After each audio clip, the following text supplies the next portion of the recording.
programa de hoje nós vamos conversar com o educador Paulo Freire. Paulo Freire ficou conhecido mundialmente por suas propostas para a alfabetização de adultos e educação em geral. Publicou várias obras, sendo as mais conhecidas Educação como Prática de Liberdade e Pedagogia do Oprimido, traduzida para 22 idiomas. Depois do golpe de Estado de 1964, Paulo Freire foi preso como subversivo e viveu muitos anos no exílio. Hoje é doutor honoris causa pelas universidades de Louvain, na Bélgica, Genebra, na Suíça, Michigan, nos Estados Unidos, pela Universidade Livre de Londres, Inglaterra, entre outras.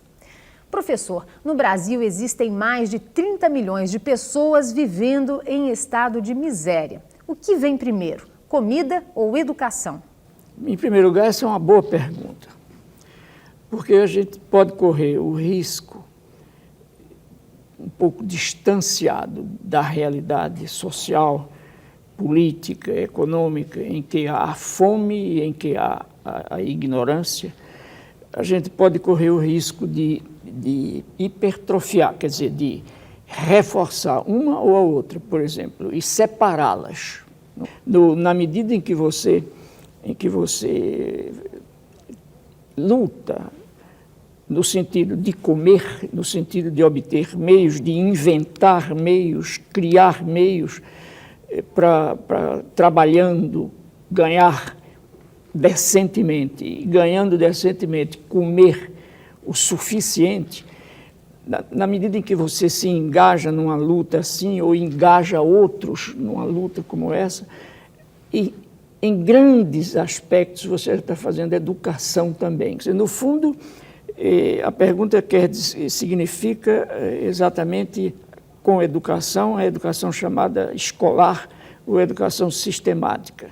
Evidentemente que com fome é difícil a gente estudar. Aprender. Não que a gente perca inteligência por causa da fome, mas é porque a fome te atrapalha, quer dizer, a fome te distrai da leitura e te fixa nela. Mas, de modo nenhum, separar a luta para comer da educação, quer dizer, uma coisa puxa a outra. O senhor viu isso de perto, professor? Ou seja, em certos momentos da tua vida escolar, foi difícil aprender por falta de alimento? Exato. E eu experimentei essa coisa de que eu estou falando agora. Quer dizer, eu tive a experiência física, material, do que é para uma criança estudar com fome. E por isso mesmo eu estudei tarde, quer dizer, eu entrei no primeiro ano de ginásio da época com 16 anos, por exemplo. Me lembro das dificuldades que eu tive. Eu acho que não perdi inteligência nenhuma, isso era uma perspectiva errada, mas para analisar a relação entre fome e aprendizagem, mas tive dificuldades. Eu acho que todo mundo tem. Se não come bem, não só para aprender, tem dificuldade para muita coisa. Né?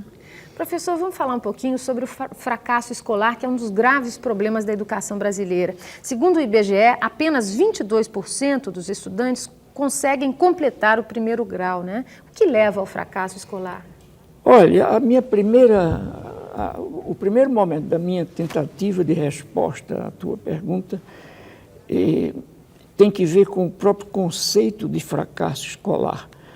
É uma coisa interessante observar, por exemplo, como há toda uma ideologia da transferência do fracasso para os objetos do fracasso no sistema capitalista. Quer dizer, o desempregado vira responsável por seu desemprego. O menino que é reprovado e expulso da sala de aula, expulso da escola, dele se diz que se evadiu. Na verdade, o menino não se evadiu, o menino foi expulso. Na verdade, o menino não fracassou, o menino foi forçado a fracassar. Quer dizer, o fracasso, no fundo, é do sistema. Então, a minha primeira observação para te responder é que eu não creio muito no fracasso, eu creio na impossibilidade que o aluno teve de conseguir, para os padrões exigidos pela escola, a chance de ultrapassar o ano. Professor, então, nessas circunstâncias, que escola, na sua opinião, o Brasil precisa? De uma escola séria, de uma escola rigorosa, mas, ao ser rigorosa e séria, uma escola que criasse e sugerisse aos alunos a felicidade, a alegria, quer dizer, uma escola alegre, saltitante. Mas como é que a gente pode ter escolas alegres com professoras tristes?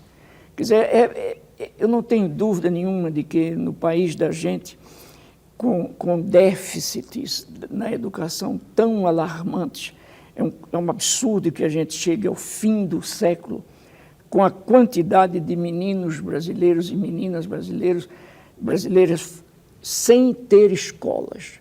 É um absurdo, e é negócio de 8 a 9 milhões de crianças. Quer dizer, eu acho que é preciso reorientar a política de gastos públicos nesse país. Não é possível que uma professora ganhe ainda o que ganha, enquanto outros profissionais dentro da estrutura burocrática do Estado ganham 10 vezes mais. Quer dizer, essas distâncias salariais me chocam tremendamente no país. Isso vem de anos e anos. Mas isso vem desde que inventaram o Brasil, entende? Quer dizer, é uma sociedade, eu até te diria, sem nenhum medo. Nós estamos em 1993 e somos ainda coloniais. Mas uma coisa é esse discurso que já começa a ficar vazio. A educação é nossa prioridade, a infância é nossa prioridade. Mas prioridade existe quando você expressa a prioridade materialmente. Uma coisa não é prioritária se não tem um orçamento decente para ela. Quer dizer, materialmente não é prioridade no Brasil a escola, eu contesto que seja. A educação não é prioridade para o Estado brasileiro, porque se fosse, não estávamos como estamos. E que tipo de cidadão essa escola tem formado? Olha, eu acho que essa escola, eu não te diria que tem formado isso ou aquilo por ser estudos objetivos, mas eu acho que essa escola pode formar rebeldes e pode formar apáticos, pode formar adaptáveis, gente silenciosa ou gente barulhenta. O que ela dificilmente forma é gente crítica. E é o que deveria se formar. Que é o que deveria se formar. É gente crítica, curiosa, gente indagadora, gente atuante, gente participante e gente que gosta de mudar o mundo. O que essa escola está criando ou é gente que puramente se rebela, ou é gente que puramente se ajusta, o que é uma lástima. Professor Paulo Freire, dizem que nós estamos vivendo o fim das utopias. É possível pensar em educação emancipadora sem utopias? Não, eu até te diria o seguinte, eu acho que não é possível existir humanamente sem sonhos, sem utopias, Veja bem, nós, mulheres e homens, somos seres, eu acho que é melhor dizer, viramos seres na história que não prescindem do amanhã.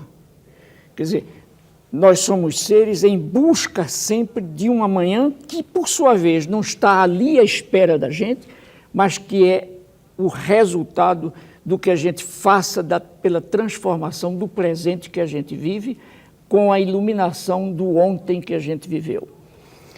Ora, se nós somos seres incapazes de abandonar a perspectiva de um amanhã que tem que ser feito por nós, como tirar da nossa experiência histórica o sonho? Olha, eu te digo, não é possível viver sem sonho enquanto projeto, enquanto programa, enquanto curiosidade, enquanto querer ser diferente. É impossível. Eu não acredito. esses discursos que falam na morte dos sonhos, das utopias, são os mesmos que dizem que a história se acabou, são os mesmos que dizem que as classes sociais sumiram. Puxa, mas basta sair de dentro desse estúdio aqui e até dentro dele para ver que há classes sociais diferentes. Os famintos desse país, em que lugar ficariam? Entendeu? Os trabalhadores desse país. Quer dizer, eu não acredito nisso, eu acho que nós continuamos com classes sociais, continuamos com luta de interesses ou entre interesses diferentes, antagônicos, e continuamos a precisar do sonho. Eu te digo que eu não viveria sem sonho, nem somente eu, individual, quanto mais enquanto minha prática social. Professor Paulo Freire, nós vamos interromper por alguns instantes essa nossa conversa. No próximo bloco, nós vamos falar sobre o último livro de Paulo Freire, Professora Sim, Tia Não. Nós voltamos já.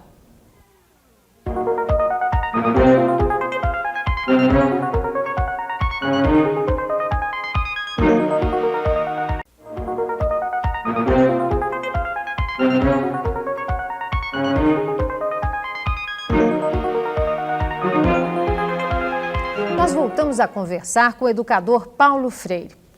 Professor, o senhor acaba de lançar este livro pela editora Olho d'Água, Professora Sim, Tia Não. Por que esse título?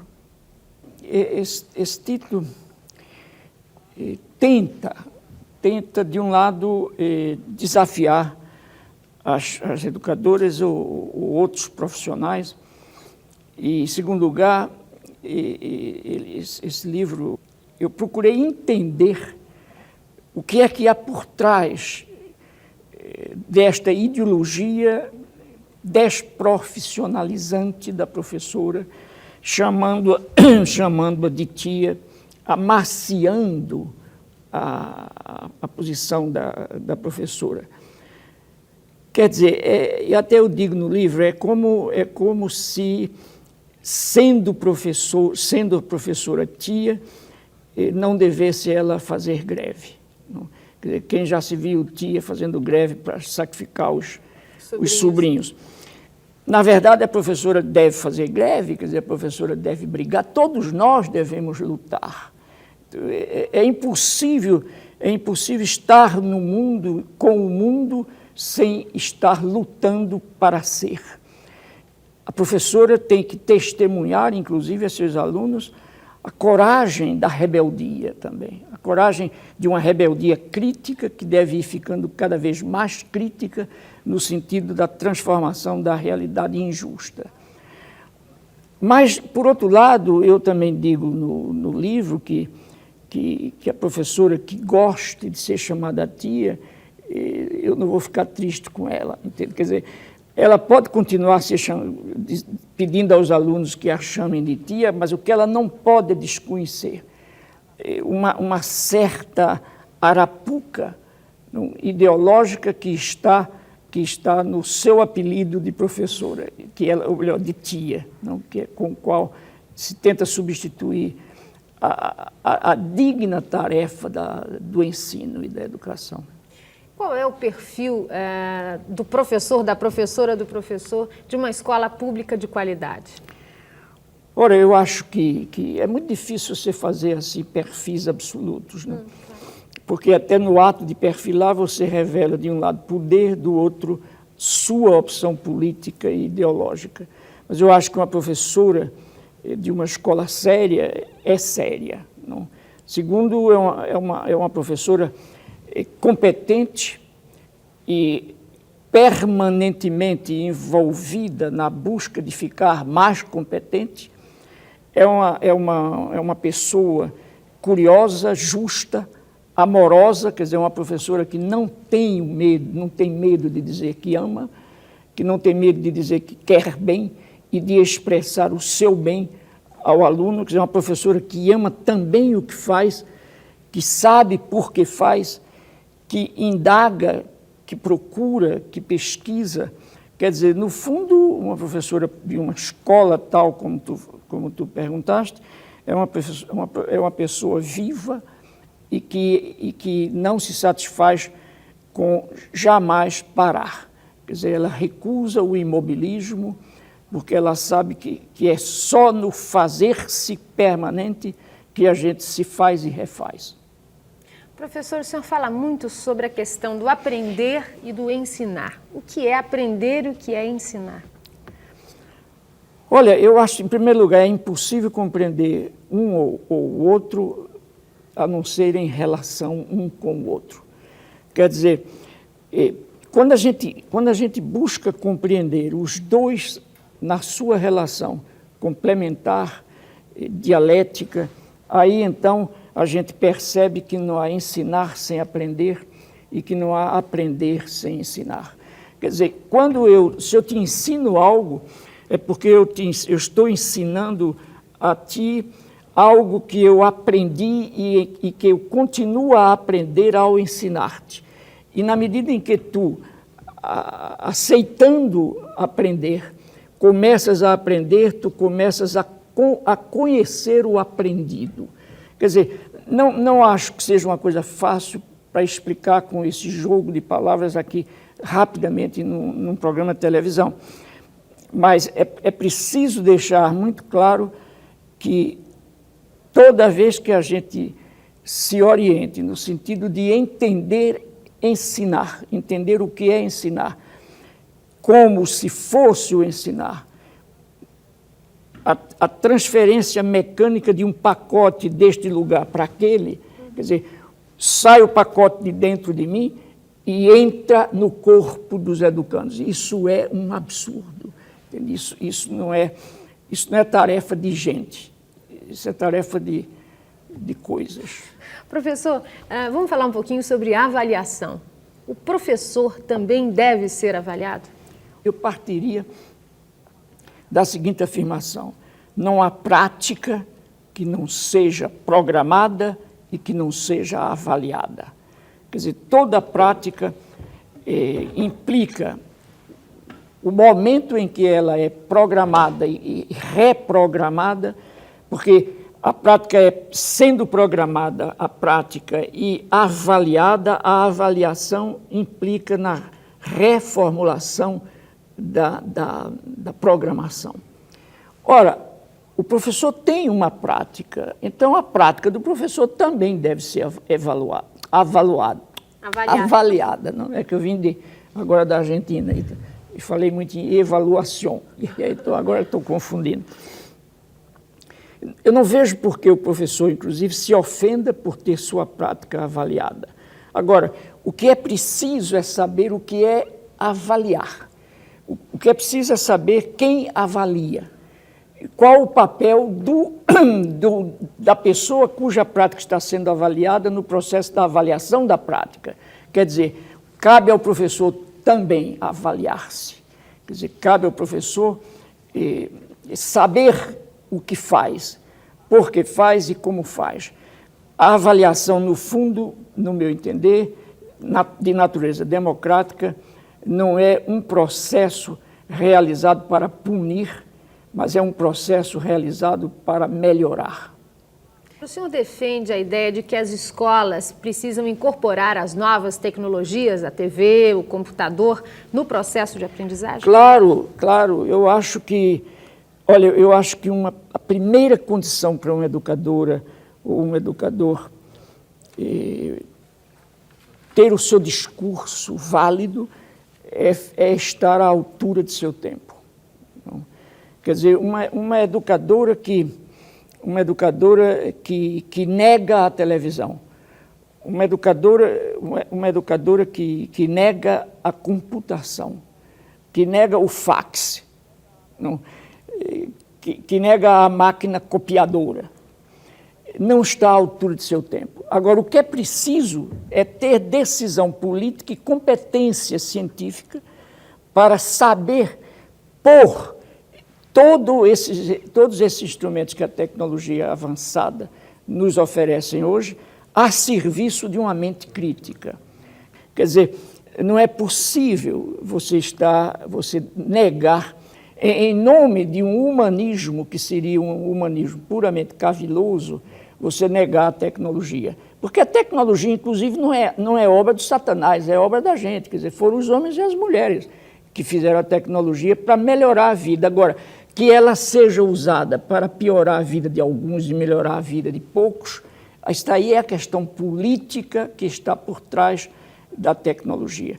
Eu não posso negar a tecnologia porque ela está na mão dos poderosos. Quer dizer, o que eu preciso é brigar para ganhar poder também sobre os instrumentos. Professor Paulo Freire, no início do ano, a Fundação Carlos Chagas fez uma pesquisa que constatou que 40% dos professores da rede pública desejam mudar de profissão. Isso é muito ruim, não é? Eu acho, quer dizer, isso revela o descaso com que são tratados.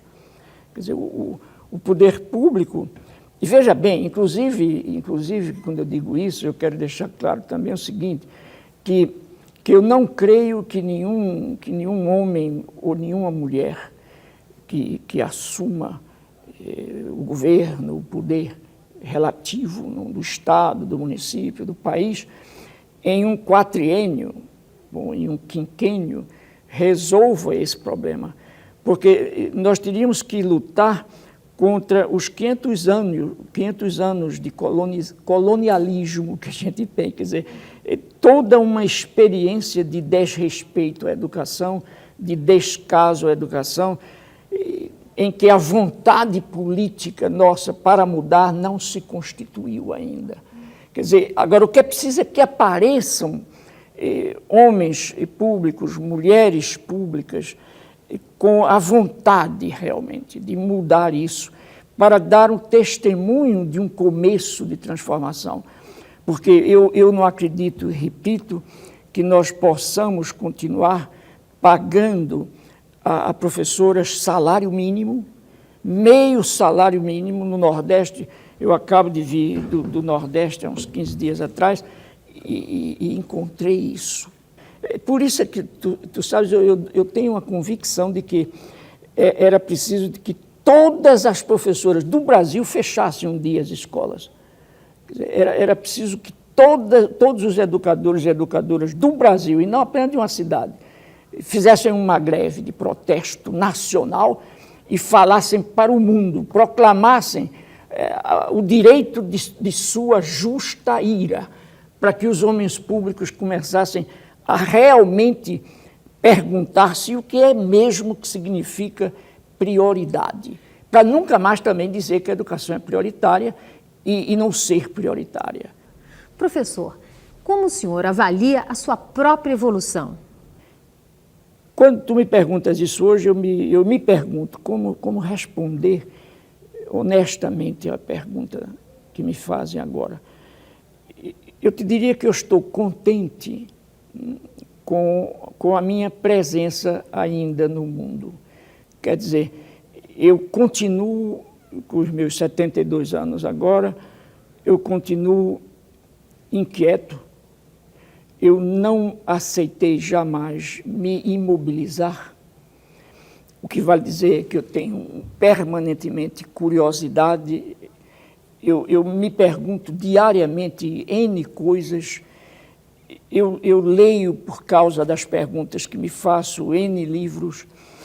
Eu escrevo alguns textos por causa das perguntas que eu mesmo me faço. Eu acho que me supero constantemente. Quer dizer, num livro eu digo mais alguma coisa do que disse no anterior, se bem que fale do mesmo tema, mas acrescento algo que não havia dito antes. Quer dizer, eu me radicalizei muito mais do que quando eu tinha 30 anos, quando eu tinha 25 anos, mas jamais me sectarizei. Quer dizer, jamais fui intolerante. Eu tenho um gosto de respeitar as diferenças, que me abre democraticamente no mundo e ao mundo. E, finalmente, eu te diria, eu espero ir assim até as vésperas da minha despedida. Quer dizer, um dia que eu deixar o mundo, e que eu não sei quando, mas gostaria que não fosse logo, eu acho que até mesmo no dia eu estarei sujeito a crescer um pouco. Professor Paulo Freire, o senhor ensinou e nós aprendemos com essa conversa. Muito obrigada pela sua participação aqui no Escola Viva. Muito obrigado também. O Escola Viva, uma coprodução da TV Cultura e da Secretaria Estadual da Educação, termina aqui. Nós estaremos de volta na semana que vem. Até lá!